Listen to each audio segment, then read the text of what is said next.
Okay, so how does Neptune affect everyday life without people realizing it? So Neptune is the planet that kind of keeps us going back into our dream life. You know what I'm saying? I wish this would happen. That's all Neptune's energy. I wish I could do this. But kind of the weird one is it also puts us in a fantasy world. And probably the biggest fantasy world that most people nowadays deal with are games. Oh my God, or yes. the internet, or your cell phone, or whatever it is. It's kind of like, I don't have to deal with real life, I've got my cell phone. Oh, dream world. So why dreams become important for some people?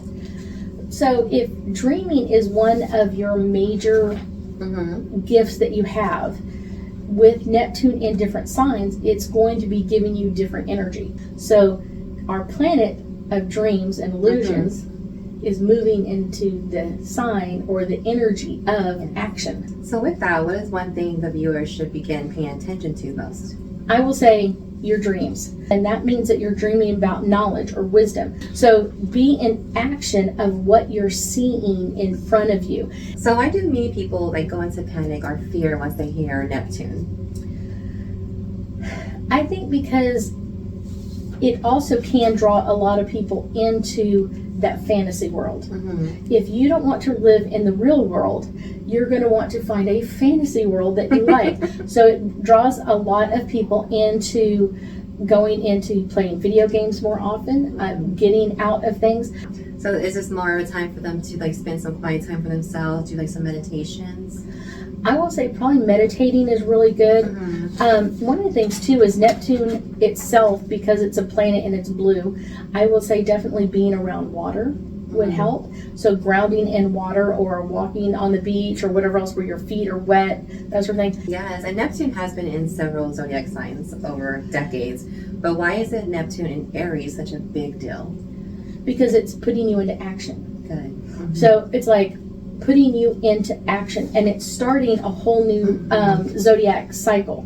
Aries is our first planet, or our first sign of the zodiac. So it's kind of like restarting everything, and it's going to put you in action. What do you want to accomplish? What do you want to do? Where do you want to go with this energy? So that's kind of the, what is it that you want to create? So what can you tell those who actually fear or are unsettled with those type of changes of growth?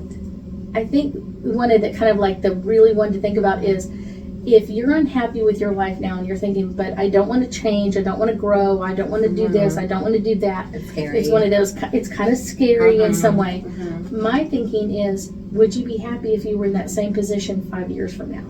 So it's not really asking you to become someone new, it's asking you to become fully yourself. It's all about you, your dreams, not someone else's dreams. What is your dream? And now someone else's dream may be a part of what your dream is, but it's not 100% exactly the same. So many people do think something is wrong with them during this time. Why is it that they're feeling that way? Because your dreams will change and modify. They will become stronger. So once they start questioning themselves more on their careers or goals or life changes, if that's what's working on for them? That's what's working on for them. And it's probably the area that you're most resistant to changing. So how can someone tell the difference between if it's fear, imagination, or intuition during this time? I would say intuition is always going to slightly push you forward, kind of moving into the next step, the next idea of where you're going. The fear is okay. Actually, fear keeps us from a lot of weird things. It can keep us from so many things, and it's not necessarily bad. It's just keeping you out of it. And sometimes it's just do it anyway. You're afraid, do it anyway. Yes. So with all the changes happening, what is the best archangel they could call upon to help them through this time?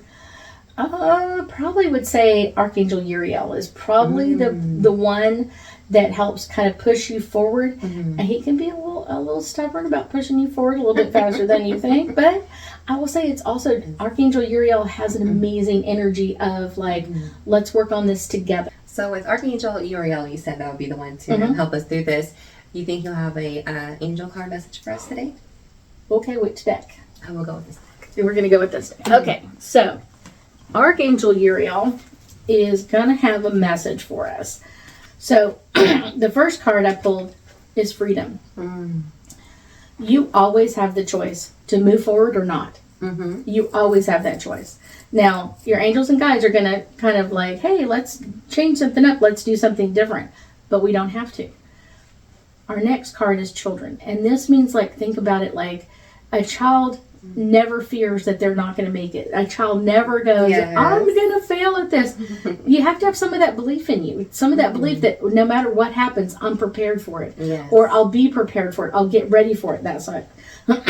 And then this one is your ideas and inspirations. This is like, send me my next idea, my Yes. thinking that I need to do. What is the next thing that I really have to accomplish or come up with? We thank you so much for joining us today, and I know that we'll be talking again soon.